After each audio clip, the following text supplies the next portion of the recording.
je voulais dire 2-3 mots là sur la polémique parce que les gens, je vais parler à cœur ouvert parce que ça me pète les couilles. Juste déjà sur l'étard et le Discord. Je vous jure, j'ai envie de chialer de rage tellement ça me rend fou. On va revenir, vous avez vu qu'il y a eu des grosses polémiques sur le truc de Discord. C'est l'étard qui s'en prend plein la gueule et surtout, il y a des accusations dégueulasses à l'égard de l'étard. Et moi, je vous jure, je suis effaré. Les gens, ça va très loin. Ça lance des FDP, ça lance des NTM, ça lance l'étard, je vais te retrouver, Paris c'est petit. Mais déjà, déjà, dès que tu fais une menace sur Discord en mode Paris c'est petit, gros, t'es sur Discord. Déjà, avant de faire croire que tu vas sortir dans Paris, ouvre ta fenêtre. Déjà, premièrement. Mais vous prenez pour qui? Mais c'est une folie. Vous prenez des menaces comme ça sur Discord. Il y a un truc qui me fascine, c'est que l'étard est accusé d'avoir harcelé la personne qui fait un call-out et tout. Et donc, il y a des gens qui disent l'étard est en train d'harceler cette personne. Il montre en fait un faux compte qui attaque la personne qui dénonce Dany. Et en fait, la première chose à dire, c'est votre seule preuve. En fait, c'est juste, il y a quelqu'un qui a dit c'est l'étard derrière ce faux compte. Et ça suffit. Il suffit de dire ça. Et il y a des gens qui disent bah, l'étard, il a qu'à s'expliquer. Mais les gens, ça marche pas comme ça, la justice. C'est pas juste, il y a quelqu'un qui dit derrière ce faux compte, c'est l'étard, et l'étard doit s'expliquer. Il faut apporter des preuves. Je veux dire, moi, et les gens, je vous jure, ça fait 3 jours. Je suis halluciné. Je suis halluciné devant le Discord. Et qu'il n'y a personne qui, à un moment donné, dise mais c'est quoi la preuve que c'est l'étard derrière ce compte? C'est quoi la preuve? Avant que l'étard vienne s'expliquer. Et en fait, vous êtes là sur le Discord à faire des leçons de morale à tout le monde. Mais regardez-vous avant. Regardez-vous, et moi j'en ai marre des justiciers d'internet. J'en peux plus. J'en peux plus, c'est une folie. Et moi, ce qui m'énerve le plus là-dedans, dans cette histoire, moi, ce qui m'énerve le plus, c'est que vous êtes là en mode ah non, mais on fait ça. Non, mais c'est pas seulement Discord, les gens. C'est pas seulement Discord. Moi, il y a un truc, je vous jure, ça m'a mis dans une déprime. J'étais déprimé. C'est le live de Drapi. Le live de Drapi, et force à Drapi, hein, Drapi, force, je t'adore, voilà, on adore Kalla, hein, mais voilà, force à Drapi. Mais il y a un truc que je trouve déprimant, c'est que là, il y avait 800 personnes en live. 800 personnes en live, alors que quand Drapi parle d'autre chose, parle de ses problèmes, parle de sa vie en squat, ou vous faites des lives gauleries et tout, bah, il y a plus grand monde. Et là, d'un coup, 800 personnes en live. Et moi, ce qui m'énerve là-dedans, c'est de faire croire que vous faites ça pour la politique. C'est pas vrai. C'est pas vrai. C'est pas pour la cause féministe et tout. Assumez. Et là, je parle pas de vous, mais en général, assumez que ce que vous voulez, c'est des ragots. C'est des ragots. Moi, je vais prendre un exemple tout simple. Là, je parle de Drapi. Mais prenons une militante féministe avec laquelle je ne suis pas totalement d'accord, mais que je trouve qu'il y a quand même un travail théorique de sa part. Prenez Antipatriarcam. Antipatriarcam. Moi, je suis vraiment... moi, parfois, je vais aller voir ces vidéos parce que c'est un peu de la production féministe et donc moi, ça m'intéresse et ça me permet d'affiner ma théorie et tout. Donc, ça me permet de voir ce qu'elle va lire et de confronter mes idées avec elle, tu vois, mais genre dans ma tête. Mais j'ai vu qu'elle avait fait des trucs sur la masculinité et tout. Antipatriarcam, c'est stream, il n'y a personne. Pourtant, là, c'est vraiment de la théorie, c'est de la pratique féministe. Elle étudie comment... elle met en avant des livres, ce qu'elle a lu, des articles, elle fait des échanges. Et vous n'êtes pas là. Je veux dire, ça ne marche pas. Donc, assumez un petit peu. C'est ultra intéressant la dernière fois. Oui, mais en plus ce qui serait réducteur pour Antipatriarcam, c'est de faire croire qu'elle ne parle que de féminisme. Mais c'est vrai, elle a aussi beaucoup de trucs sur l'anticléricalisme. Voilà, donc moi je vous dis, j'ai des désaccords avec Antipatriarcam, mais c'est quand même un travail théorique. Après, moi je pense qu'elle pourrait essayer de rendre ça un peu plus dynamique, parce que c'est pas seulement le fait que... Peut-être qu'il y a aussi dans le truc de la vision un truc un peu trop scolaire. Donc, il y a peut-être des trucs à travailler sur la forme pour rendre ça un peu plus dynamique. Mais sinon, je veux dire, il y a peu de viewers, quoi. Donc moi, ce qui m'énerve un peu, c'est que j'ai quand même l'impression parfois que, en fait, ce qui m'agace dans cette histoire, c'est que les gens masquent ce désir un peu morbide, cette envie un peu morbide de ragot, de drama, de ah, un tel a dit ça, un tel a dit ça, sous l'aspect pseudo-politique. C'est ça qui m'énerve là-dedans dans cette histoire, sincèrement. C'est ça qui m'énerve. Oui, elle est sur Twitch, Antipatriarcam. C'est ça qui m'énerve un petit peu. Que les gens n'assument pas qu'en fait, vous êtes comme les. Parce qu'il y a beaucoup les gauchistes qui sont sur la critique de la télé-réalité, des normies et leur histoire, alors qu'en vrai, bah, il y a ça aussi dans la gauche, quoi. Il y a beaucoup de gens dans la gauche, et quand ils vont voir des streams et tout, ils veulent du sang, quoi. Ils veulent du sang, ils veulent du drama, et c'est ça qui m'énerve. C'est ça qui m'énerve, et qu'en fait, on ne réfléchit pas, et chacun donne son avis sans connaître l'histoire, et qu'on ne réfléchit pas comment traiter politiquement cette question, quoi. C'est ça qui me fascine, et donc j'étais un peu triste. En même temps, on force à Drapi, allez vous abonner à Drapi, allez regarder les lives de Drapi. Moi, elle me fait beaucoup rire, Drapi. Mais voilà, moi, ce que je trouve la plus basique, c'est qu'on l'insultait, quoi. Elle est très drôle, moi, j'adore Drapi, mais... Voilà, j'ai l'impression que voilà, une fois que ce sera fini le drama, c'est terminé, on va faire autre chose, on va chercher d'autres dramas. Voilà, c'est relou, ça me déprime. Moi, franchement, ça me déprime. Et ça me déprime d'autant plus qu'on voit le contexte géopolitique, quoi. Moi, je suis désolé, ça va peut-être paraître maladroit de ma part, mais autant il faut prendre le sujet au sérieux, autant que il y ait 50 streams sur ce sujet-là, alors qu'à côté, on a quasiment rien sur le fait que les gens, on a quand même l'Union européenne qui va faire un investissement sur 4 ans sur 800 milliards d'euros. 800 milliards d'euros pour l'armement. Moi, en fait, dans un monde normal, la priorité de tous, c'est ça, quoi, parce que ça va tous nous impacter. 800 fucking milliards d'euros pour l'armement. Mais le truc sur lequel autant les Noirs et les Arabes, autant les Blancs, autant les femmes, autant les LGBT, on va tous payer le prix, quoi. Moi, je sais pas, c'est une folie, ça me déprime. Après, c'est le jeu du React. Après, moi, je sais que je réacte pas trop à ces choses-là, je réacte pas trop à ces dramas. Je pense que vous en serez témoin, que je suis pas du genre à réacter à ça, que je suis un petit peu gêné avec tout ça, et qu'en fait, j'ai l'impression que beaucoup s'agitent et que bon, personne n'a de réponse politique concrète. J'ai vu aussi le truc de Drapi avec Nathalie. Moi, j'ai trouvé même les réponses de Drapi. En fait, l'analyse de Drapi, je la trouvais très juste. Et en fait, moi, ce que je trouve triste aussi sur le live de Drapi, c'est que beaucoup ont centré sur le fait que en fait, Nathalie a menti, c'est l'arroseur arrosé, on va faire un drama sur Nathalie, et pas les propos de Drapi en mode, en fait, il faut réfléchir, on n'a pas de solution, il faut réfléchir comment on traite ça politiquement, quoi. Et voir que, en fait, tout le monde a un petit peu le cul sale, parce qu'en fait, tout le monde a le cul un peu sale, et qu'est-ce qu'on fait, comment on en sort politiquement. Et j'ai l'impression qu'on va encore dans les trucs de ah, le drama là, ah bah t'es bien fait. Même moi, j'ai même pas envie d'aller dans le truc l'arroseur arrosé de Nathalie, parce que ça ne m'intéresse pas. Ça ne m'intéresse pas ce débat-là, et même de dire maintenant il faut cancel Nathalie. C'est pas intéressant. C'est pas intéressant. Il faut saisir ça, de dire quel truc on peut mettre en place au sein de la gauche pour traiter de manière politique les questions de violences sexistes et sexuelles, et qui peuvent être utilisées après au niveau global, et que ça ne soit pas seulement un safe space à gauche.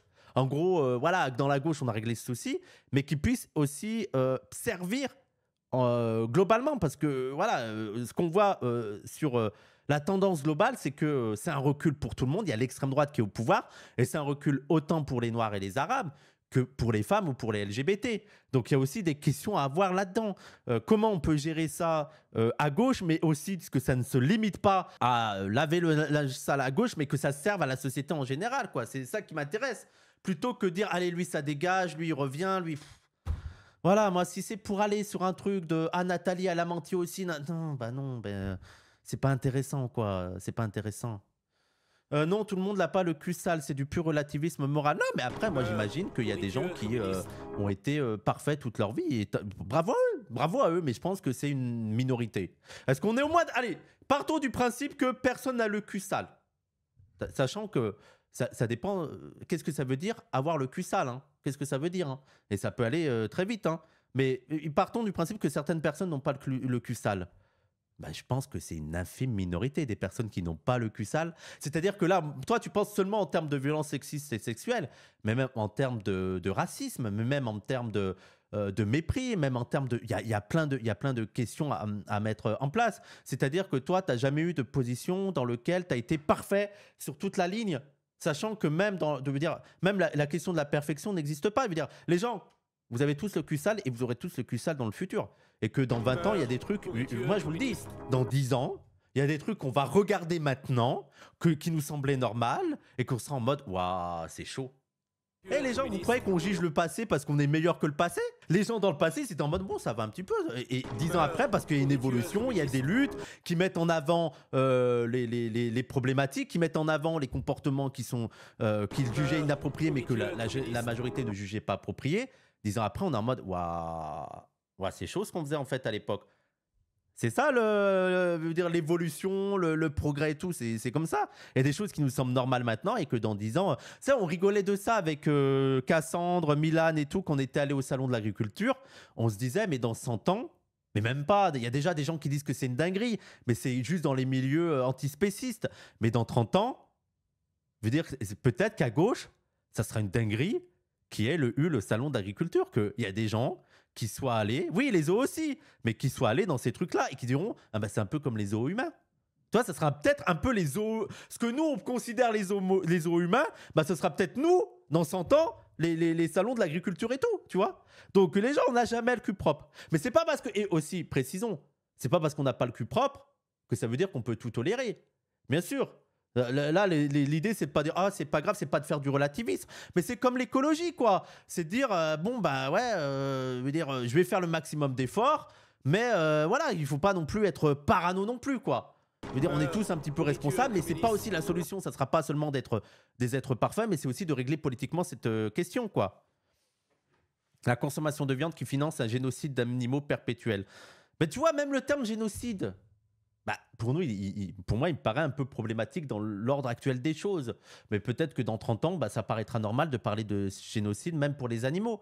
Tu vois, mais ça, c'est des questions, voilà quoi. Je pense qu'il faut traiter politiquement la question. Je pense qu'il faut avoir il faut réussir à avoir, il faut qu'on réfléchisse sur ça. Il faut qu'on revienne aussi sur de la théorie, sur de la pratique et admettre que, ben, pour l'instant, on n'a pas de solution parfaite. De aussi re-questionner certaines choses qui étaient vues comme indiscutables. Mais c'était déjà des choses à laquelle on avait réfléchi et c'était Louisa Yousfi qui avait développé cette réflexion quand on était allé à Marseille et c'était par rapport à l'histoire de Taha Bouafs. Alors j'ai l'impression que tout le monde oublie l'histoire de Taha Bouafs, mais je crois que c'est Louisa qui avait fait cette réflexion, mais qui disait que, parce qu'on rappelle que Taha Bouafs, il a dû disparaître pendant 1 an, il a perdu son taf, il a dû disparaître, j'ai l'impression que tout le monde a oublié cette histoire, hein, mais il a dû enlever sa candidature, et c'est pas du tout pour dire que Dany c'est pareil, non, mais juste pour avoir une réflexion là-dessus. J'ai l'impression qu'on n'a pas profité de l'histoire de Taha Bouafs pour avoir une réflexion là-dessus. Et donc, Louisa, elle avait dit, mais en fait, il faut réfléchir sur le « on te croit ». Mais ça ne veut pas dire remettre en question le « on te croit ». Mais qu'est-ce que ça veut dire « on te croit » ? On te croit, ça ne veut pas dire valider tout à fait, dire c'est la vérité, c'est comme ça que ça s'est passé. Mais on te croit, c'est on donne du crédit à ta parole. On t'écoute, on prend en compte. On ne te traite pas de folle, on ne dit pas que c'est n'importe quoi. On pense que ce que tu dis mérite d'être étudié, mérite qu'on fasse une enquête dessus, mérite qu'on y aille et qu'on essaye de faire la part des choses. Et que faut pas et que de penser que tu es sincère dans ton récit et que ça pousse à faire une enquête dessus. Mais donc déjà ça, les gens, en fait, cette critique des féministes, elle est très juste parce que c'est pas du tout ce qui se passe à la police. Je veux dire, là, ce qu'on est en train de faire dans la justice ou la police, il n'y a pas du tout ça. C'est-à-dire que la parole des victimes n'est pas du tout prise en compte. N'est pas du tout pris en compte. Je veux dire, c'est pas l'idée de tout de suite condamner, prison et tout. Je pense que le minimum, c'est qu'il y ait une formation de la part des institutions qui doivent s'occuper du traitement des violences sexistes et sexuelles pour que eh ben, la parole de la victime, on te croit, c'est-à-dire qu'on accorde de l'importance à ce qu'elle dit, qu'on lui donne une légitimité et qu'on la prenne au sérieux et qu'on mène, et qu'on mène l'enquête, quoi. Mais après, moi, il y a aussi un deuxième point qui m'énerve un petit peu. On t'écoute, on te croit. Mais pour moi, on te croit, les gens, ça ne veut pas dire que la personne a forcément raison. Je veux dire, moi, il y a plein de choses que je dis, que je suis persuadé que c'est le cas, mais il y a la mémoire, il y a aussi les sentiments qui jouent dedans, il y a aussi les impressions, il y a aussi, je veux dire, il y a plein de choses qui peuvent. Tu peux être sincère sans que ce soit totalement la réalité. Il faut se dire ça, les gens. Des témoignages peuvent être sincères, mais il y a juste à voir les témoignages policiers sur des enquêtes et tout. Les témoignages peuvent être sincères sans que ce soit parfaitement la réalité. Parce que ça peut être, comment dire, biaisé par le temps, par ton sentiment, ouais, bref. C'est pour ça qu'il faut, croiser les témoignages et tout. Mais bref, moi, le on te croit, je pense qu'il faut le garder en disant, écoute, je crois ta parole. Et maintenant, je pense qu'il faut considérer ce que tu dis avec le sérieux et la gravité qu'il y a dedans. Et maintenant, il faut mener l'enquête. Mais ça arrive à mon deuxième point, c'est qu'il faudrait qu'il y ait des instances à gauche qui s'occupent de ça, parce que moi, j'en peux plus que ce soit tout le monde qui fasse l'enquête. Stop! Arrêtez! Arrêtez! Tout le monde de son côté, genre avec le peu de savoir qu'ils ont, avec le peu de connaissances théoriques ou pratiques qu'ils ont, tout le monde sur Internet se présente comme le juge et l'enquêteur. Je n'en peux plus. Mais moi, la première chose que je vous ai dit, les gens, c'est que je ne peux pas être le partisan. Je suis trop impliqué là-dedans, dans le sens où je connais les personnes, je suis ami avec l'un et ami avec l'autre. C'est pas à moi de juger, c'est pas à moi de faire l'enquête. Il faudrait qu'il y ait des instances qui soient là, qui soient un peu, mais comme la justice, quoi, mais avec une vraie justice de gauche. Avec une vraie justice de gauche qui prenne en considération et que nous, on soit en mode, les gens, là, il y a des personnes compétentes, responsables, qui vont pouvoir faire le travail avec tout le savoir qu'elles ont, qui puissent mettre la victime à l'aise, qui puissent empêcher les gens de presser, parce qu'en fait, le problème, c'est que, vous savez, vous dites le temps à la victime et tout, mais j'ai l'impression que, je veux dire, en créant du contenu et tout ça, il y a quand même une pression qui se met là-dedans. Donc, je pense qu'il faudrait que... Ce serait peut-être une réflexion à avoir. Des instances, des organisations, des choses qui puissent gérer avec le professionnalisme et aussi avec je sais pas comment dire, le soin qu'il faut, le care qu'il faut, comment dire, je sais pas l'adjectif avec Clémentine Autain, non, mais mais après, elle sera pas parfaite non plus. C'est des choses à travailler petit à petit. Les gens, on tâtonne. On nous demande. En fait, la gauche, le problème de la gauche, c'est qu'on est devant un défi immense. C'est-à-dire que nous, on veut une justice qui soit juste, qui soit réhabilitatrice, une justice qui soit pas raciste, une justice qui prenne en compte le sort des victimes, une justice, bref, une justice parfaite dans un monde qui est imparfait. Donc, on est obligé de tâtonner. On est obligé de faire des erreurs. On est dans un monde pourri, horrible, raciste, sexiste. Et nous, là-dedans, on doit essayer de mettre en place un système plus juste. C'est normal de tâtonner, c'est normal de trébucher, c'est normal d'être un peu en mode « Ah ben, on fait des erreurs. » Il faut aussi que nous-mêmes, on soit un peu tolérants entre nous, quoi. C'est pour ça que, par exemple, moi, tout le truc de Nathalie, j'ai pas envie d'être en mode guerre avec Nathalie, tu vois. Je veux dire, parce que aussi, je comprends moi, je comprends aussi l'énervement des féministes face à l'inaction de certains, face au sexisme, face à la non prise en compte de problématiques. Je comprends que parfois ça énerve, je comprends parfois ça enrage. Et c'est pour ça que moi, je suis jamais à me moquer du côté, tu sais, même le truc Furax et tout. Moi, je comprends. Et je comprends que parfois elles fassent aussi des erreurs. Je comprends que parfois elles vont dans des chemins que je trouve pas les plus adéquats. Mais et justement, la pire erreur, ce serait de dire ah, bien fait pour ta gueule. Non, soyons tolérants et juste de dire eh ben, c'est peut-être une occasion de réfléchir sur tout ça et de voir comment il faut améliorer les choses.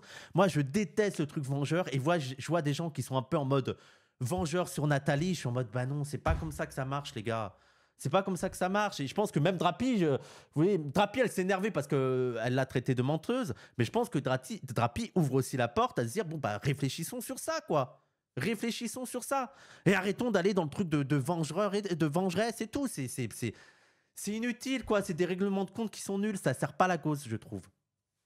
Bah oui, Drapi n'appelle pas à cancel Nathalie. Bah oui, ça serait débile. Et moi, je trouve que ça, c'est. Mais en fait, moi, en plus, moi, ce que je trouve qu'elle a aussi il y a aussi un intérêt du travail de Nathalie et que bah peut-être que ça lui a permis de voir certains trucs qui étaient à corriger et que ça va permettre une réflexion. Mais c'est bien. Mais moi, je suis le premier à vous dire que c'est bien aussi parfois que je rappelle ensemble et à côté. Ensemble, contre et à côté. Et je trouve que c'est bien aussi qu'il y ait un milieu féministe qui réfléchit, qu'elles réfléchissent entre elles et que parfois elles nous bousculent un peu. Tu sais, ça fait partie de l'affaire et tout. Donc mais pour que ça marche, pour que ce truc de parfois il y a de la parfois on fait des trucs ensemble, parfois on fait des trucs à côté et parfois on s'attaque. Je pense que pour que ce truc marche et qu'il puisse être productif, faut pas qu'on soit dans le délire de je vais assassiner l'autre, je vais le descendre. Ce que je veux, c'est qu'il disparaisse. Non, je pense qu'il faut qu'on soit aussi dans un truc de tolérance et comment dire. Oui, de se dire, bon, bah voilà, on a commis des erreurs, on essaye de voir comment avancer, quoi. C'est ça le truc. Mais, je veux dire, et puis l'heure, elle est tellement grave, les gens. L'heure, elle est tellement grave. Je veux dire, il y a 10 ans, on écrivait des livres sur la possibilité du fascisme. Il y avait des gens qui étaient en mode, vous délirez. Maintenant, on est tous en mode, waouh.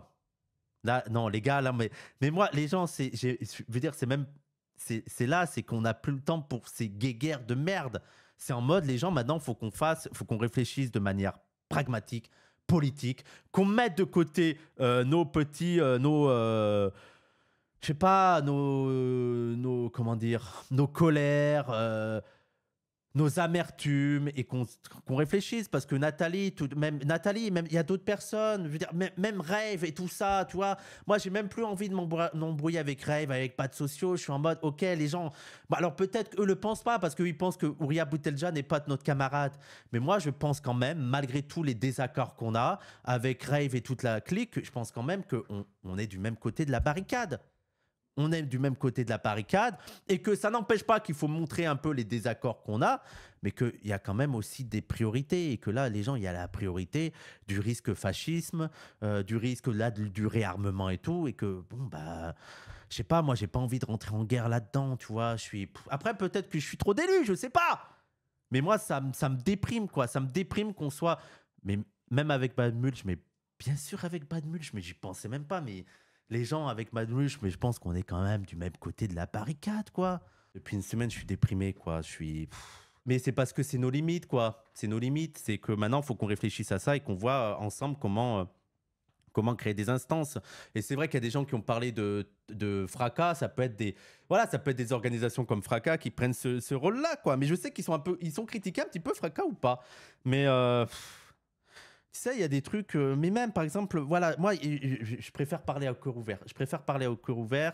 Tant pis si certains trouvent ça maladroit et tout. Mais par exemple, tu vois, on parle de justice réhabilitatrice. Là, il y a eu le témoignage d'une victime et tout de suite, on demande à Dany de s'excuser. Et moi, je suis en mode, les gens, mais c'est pas encore le moment.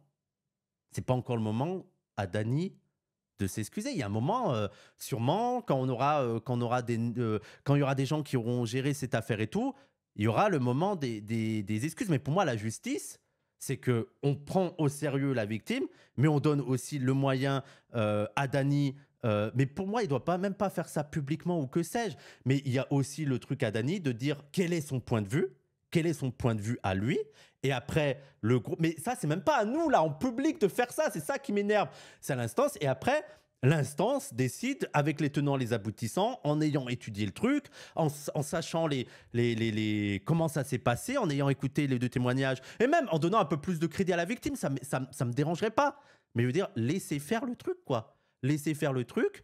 Je veux dire, pour moi, c'est une drôle vision de la justice de dire, bah maintenant, Dany doit s'excuser. Mais ce qui ne veut pas dire qu'il ne devra pas le faire. Là, je suis pas en train de dire il est innocent ou que sais-je. Mais je dis, mais ça marche pas comme ça, la justice. Mais ça, le problème, c'est que en fait, on est tous en train de parler à partir de choses qu'on ne connaît pas et chacun avec sa subjectivité. Et je pense que ça renvoie à certains des histoires difficiles et qui projettent ces histoires difficiles là-dedans, ce que je comprends aussi. Mais je pense qu'il faut aussi raison garder, quoi. Mais surtout, il faut construire des conditions pour que ces excuses soient considérées comme légitimes. Tout le monde se moque des excuses de youtubeurs, mais c'est surtout parce qu'il n'y a pas de processus sur lequel tout le monde se met d'accord pour ça. Bah oui, c'est ce qu'on est en train de dire, Cassandre. Je pense que tout le monde est un peu On n'a pas réfléchi vraiment à ça. Et c'est pour ça. Et même s'ils s'excusaient, bah, les gens, ça suffirait pas. Donc voilà. Mais bref, pour moi, il faut qu'on en profite pour avoir des réflexions là-dessus, quoi. Qu'on réfléchisse. Qu'est-ce que c'est la justice déjà? Avant de parler de réhabilitation, qu'est-ce que c'est la justice? Et après, de parler de réhabilitation, s'il y a besoin et tout. Mais moi, je pense que. Parce qu'on est tous là en mode. Moi, ce que je trouve intéressant, parce qu'on est en mode. Oui, questionnez-vous sur vos comportements et tout. Mais j'ai envie de dire au public, et à moi le premier, hein, faut aussi qu'on se questionne, nous, les spectateurs, autour de ça. Il n'y a pas que les acteurs en jeu qui se questionnent. Il y a nous aussi. Et le rôle qu'on joue là-dedans. Le rôle que jouent les spectateurs dans ce truc-là. Et les fascinations morbides qu'on a aussi là-dedans. Pourquoi on va consacrer beaucoup plus de temps à ça qu'à d'autres problématiques, qu'à d'autres questions, qu'à d'autres sujets? Voilà. L'entretien de la gagnerie de Blas sur la justice, bah oui. Et je dis ça, merci Cloche à fromage, je dis ça tout en disant qu'il faut qu'on soit, les gens, il y a un moment donné, il faut aussi qu'on soit tolérant avec nous-mêmes, empathique avec nous-mêmes. Voilà. Empathique, c'est bon, quoi. Je veux dire, on a tendance à gauche à s'auto-flageller aussi parfois. Je suis en mode... Relaxez-vous, quoi. Relaxez-vous. Relaxez-vous. D'accord, mais le React, c'est littéralement le fonds de commerce. Ah, je suis d'accord. Mais moi, après, pour ma défense, moi, je réacte à des choses, très très souvent, c'est des trucs plus politiques que des dramas interpersonnels.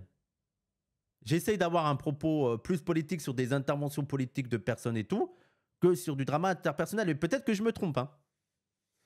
Perso, ras-le-bol des dramas là, oui. Mais bref, voilà. Moi, je pense que ça sera la dernière fois que je m'exprimerai dessus. Je suis mieux que vous. Non, pas du tout. Alors là, pas du tout. Pas du tout. Pas du tout. Pas du tout. Je fais du signalement de vertu. Bah, un petit peu. C'est quoi du signalement de vertu, les gens? Avec Pas du ring et Position Revue, il y avait deux dramas. Il y avait un drama interpersonnel, mais ça, on n'en a pas parlé parce que c'est entre nous trois, et un drama politique. On est d'accord que le drama, il était plus politique qu'autre chose, quoi. Moi, le plus beau, moi, le meilleur. Après, bon, bah, c'est un long travail de longue haleine, c'est-à-dire que comment je suis devenu aussi fort et pourquoi je fais de si bons streams. Bah, faut savoir que j'ai très tôt échangé avec ma mère. Il faut savoir qu'au bout de 7 mois de naissance, j'entretenais déjà des discussions avec ma mère. Alors, bien sûr, je commençais à lire. Je ne pouvais pas porter le livre parce que j'étais trop faible. J'avais encore des problèmes de coordination, si je puis dire. Donc, ma mère me tenait le livre.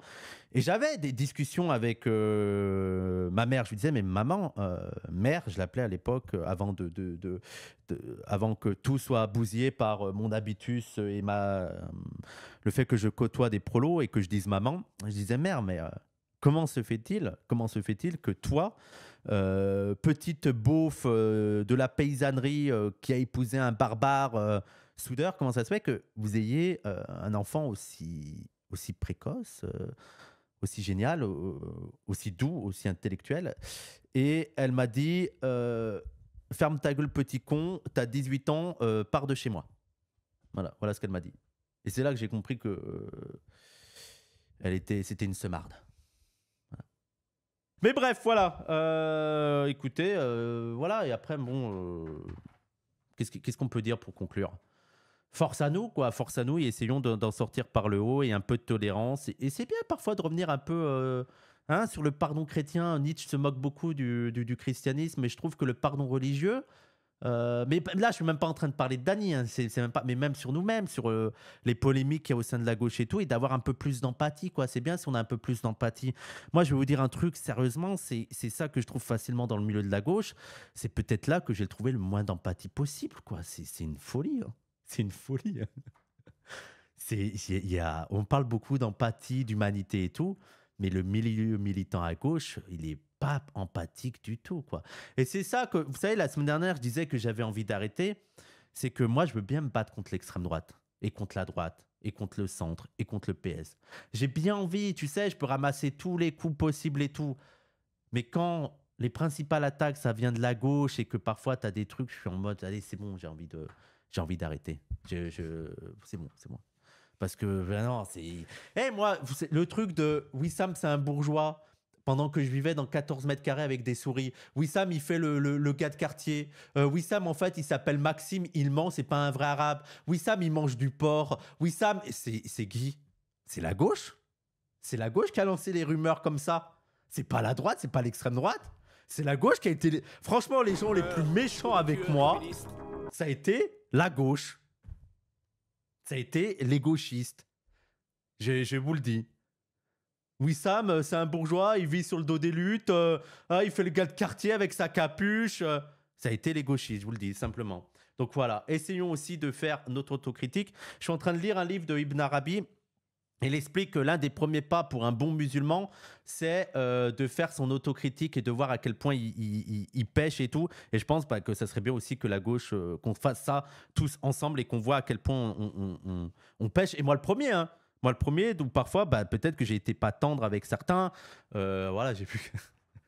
J'ai vu que je voudrais m'excuser avec Bad Mulch de lui avoir fait le raid. Excuse-moi, voilà, excuse-moi. En plus, à l'époque, j'avais pas conscience du truc, mais le raid en mode Bad Mulch le raciste, effectivement, c'était pas malin de ma part. Donc, toutes mes excuses, Bad Mulch. Mais voilà, c'est bien qu'on fasse aussi nos autocritiques. Après, ça enlève pas que je trouve que je suis pas d'accord avec tes positions théoriques et politiques, hein, mais voilà. Ça, je m'excuse d'avoir fait ce raid à ton égard, c'était pas cool. C'est ton streamer préféré? Non, moi, mon streamer préféré, c'est E. Et il est en dehors de toutes les embrouilles. J'aime trop E. C'est quoi l'utilité de Bad Mulch? L'utilité de Bad Mulch, il fait des petits non, mais il a eu des débats qui étaient intéressants, Bad Mulch, qui marchent dans le truc de logicien et tout, et il s'affronte à certaines personnes d'extrême droite où c'était utile. C'était utile et que toi, t'as pas envie de le faire. C'est le kiff de Bad Mulch de débattre avec eux, qu'il le fasse, quoi. Ça peut être utile, ça peut convaincre des gens, voilà, quoi. Elle en pense quoi, Marie, sur cette affaire? Je vais pas parler à la place de Marie. Marie, elle est vénère, mais je vais pas vous dire pourquoi, mais voilà. Elle est un peu agacée par tout ça. Mais d'ailleurs, les gens oublient qu'il y a des femmes à la Zawaprod, hein, je voudrais vous dire. Parce que parfois, je suis en mode... Les gens oublient que il y a Moufette et Marie, quoi. Et après, oui, on n'est pas beaucoup de femmes, mais voilà, quoi. Mais comme d'habitude, j'ai envie de dire qu'on relève beaucoup qu'il n'y ait pas beaucoup de femmes. Mais par exemple, la pas du team, est-ce qu'il y a des gens qui l'ont fait remarquer que c'était que des blancs? En plus, moi, je vous jure que je m'en bats les steaks. C'est normal qu'il n'y ait que des blancs. C'est des militants marxistes, féministes et tout. Moi, ça me dérange pas qu'il n'y ait que des blancs. Je m'en fous. Je veux dire, moi, tant que la ligne est carrée, ça va, quoi. Voilà, me force à la pas du team. Franchement, les gens, qu'on je vous dise tout de suite, si vous annulez la pas du team parce qu'il n'y a que des blancs, vous êtes des bouffons. La ligne est carrée. Moi je trouve intéressant les trucs de... Je trouve qu'ils font des bonnes formations marxistes et tout. Voilà. Mais c'est pour ça. Mais en fait, moi, je veux juste vous pointer du doigt que, en fait, on montre beaucoup le manque de femmes, mais dans d'autres sujets, on est beaucoup moins regardant sur le fait que c'est bizarre, il n'y a que des blancs, quoi. Je suis sur les streams et les productions YouTube, comme je suis avec les livres, allez piocher de partout. Allez piocher de partout. Et là, je vous disais anti-patriarcam, je regarde, il y a des choses sur lesquelles je ne suis pas d'accord, mais je regarde, allez voir aussi anti-patriarcam. Oui, allez piocher partout, quoi. Ne vous limitez pas à un seul cercle de savoir, allez voir partout. Il y a des trucs passionnants partout. Mais t'en as, ils veulent vraiment vous faire ces shows. Bah oui, mais c'est normal, quoi. C'est normal. Ce qu'on doit faire, c'est de gérer de la manière la plus propre qui soit cette affaire. Et on essaye. J'espère qu'au moins, vous êtes conscients qu'on essaye de gérer au mieux possible cette affaire. Voilà. Je voulais revenir aussi sur la grosse polémique, la dernière grosse polémique.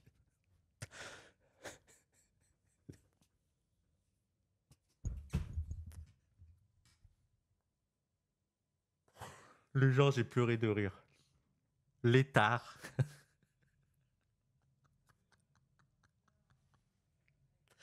Le poulet arrive. Les gens, c'est tragique. Hein. Merci, Svingos. C'est horrible. C'est horrible. Bon, déjà, avant qu'on arrive de ça, qu'on arrive sur l'étard, mais je pense que c'est comme avec Nathalie. Et moi, j'aime pas ces méthodes aussi, mais comme avec Nathalie, il me semble que c'est des discussions privées qui ont leaké. Moi, j'ai vraiment du mal avec les discussions privées qui leakent. Parce que, je veux dire, moi, les gens, si vous voyez mes discussions privées, je peux être horrible niveau. J'ai un humour extrêmement noir. Extrêmement noir. Donc, j'ai toujours un peu du mal avec le leak de discussions privées. Voilà, j'ai toujours un peu du mal.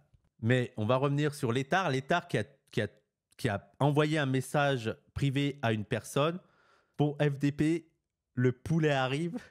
tu me donneras des impressions. Les gens, Moufette, Cassandre, Raz, Ilyes, toute la Zawa pourront en être témoins.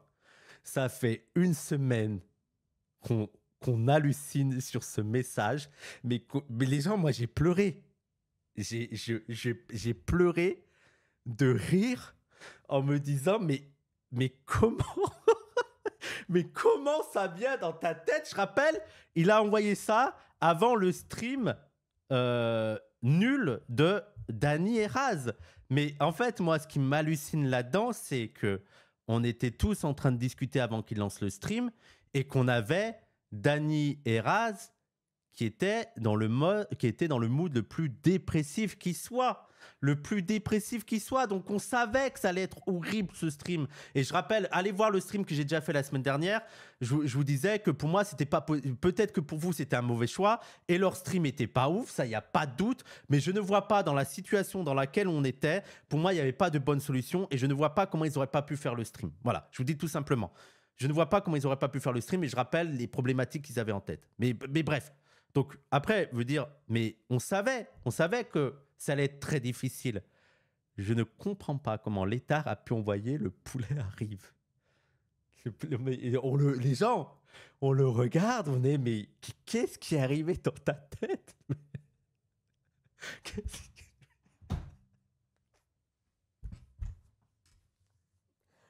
Le poulet arrive. L'explication que j'ai, c'est en mode l'étard qui déprime, l'étard qui pense qu'il va être au chômage. D'ailleurs, il y a des gens qui sont en mode chez l'étard, tu vas être au chômage et rien à foutre que des gens soient au chômage. Les gens, vous êtes malades, petite parenthèse. Vous êtes heureux qu'il y ait des gens qui se trouvent au chômage. On est dans quel monde? On est dans quel putain de monde? Oui, après, ça se dit de gauche. Ah, l'étard au chômage. et vous faites des leçons. Mais bref, mais moi, je pense que l'étard est en panique et qu'il a voulu, je sais pas, le provoquer. Mais à quel moment tu dis le poulet arrive pour le stream le plus catastrophique qui soit, quoi? Mais même avant, même nous, on était les gens, on était déprimés parce que ça faisait une semaine que tout le monde était en bad et que les gens, juste pour vous dire, dites-vous qu'on commençait à regarder les démarches à faire pour fermer la boîte. Dites-vous qu'on était et qu'on est encore un petit peu dans cette mentale-là de se dire comment ça se passe judiciairement parlant, parce que il y a des gens qui sont salariés et ben, il va bien falloir les payer. Il va bien falloir leur faire un salaire. Il va bien le chômage, tout ça. Et qu'est-ce qu'on fait de ça? Et donc, dites-vous que, en fait, et peut-être qu'on l'a mal géré, peut-être que on était trop dans nos têtes et on s'est trop monté la tête en mode c'est fini, c'est terminé. Peut-être. Mais juste pour vous dire qu'on était dans un moment de déprime intense et surtout les deux autres, et qu'on savait que le live allait pas bien se passer. Donc je ne comprends pas pourquoi il a envoyé ça. Et je pense qu'il a un peu envoyé ça en mode bah voilà, t'es content, le poulet arrive. Je pense que c'est comme ça qu'il l'a envoyé, j'imagine. Je rappelle que l'État est accusé d'avoir harcelé la personne avec un faux compte. Mais nous, il y a une seule chose qui nous a convaincus que c'était pas lui. C'est que l'État est trop con pour créer un autre compte. L'État l'aurait fait avec son vrai compte. L'État, mais vous le voyez sur le Discord, ce qu'il fait, les dingueries qu'il fait, quand il bannit des gens et qu'il met son petite image là comme ça avec Death Note. Je veux dire, vous auriez dû vous dire ça. L'État n'aurait pas fait de faux compte. L'État, il s'en balèque. Il a aucune stratégie dans sa tête. Il l'aurait fait avec son vrai compte. Et en plus, en vrai de vrai, rendons aussi à l'État son humanité. Je pense pas, sincèrement, que l'État soit assez méchant pour faire ça. C'est un truc dégueulasse de faire ça. Et je l'imagine pas, connaissant l'État, parce qu'il faut pas seulement faire l'excuse de il est trop con, il aurait jamais fait ça avec un faux compte. Wissam CSF, Wissam a fait 3 comptes Twitch, perd des MP et crée des nouveaux. Oui, non, mais moi, c'est pas les gens. Ça, c'est autre chose. Oui. Mais il faut aussi rendre son humanité à l'État. L'État, je pense pas qu'il soit aussi horrible pour faire un faux compte et harceler la victime. Mais bref, voilà. Écoutez, force à tout le monde. Profitons ensemble de ce mois saint de Ramadan, que ce soit des musulmans, des juifs, des athées, des chrétiens, et pour qu'on se dise ensemble, à gauche, comment gérer ces problèmes-là de manière politique et aussi de ne pas tomber dans des dramas de vengeance, de je vais faire couler lui parce qu'il était méchant avec lui et tout.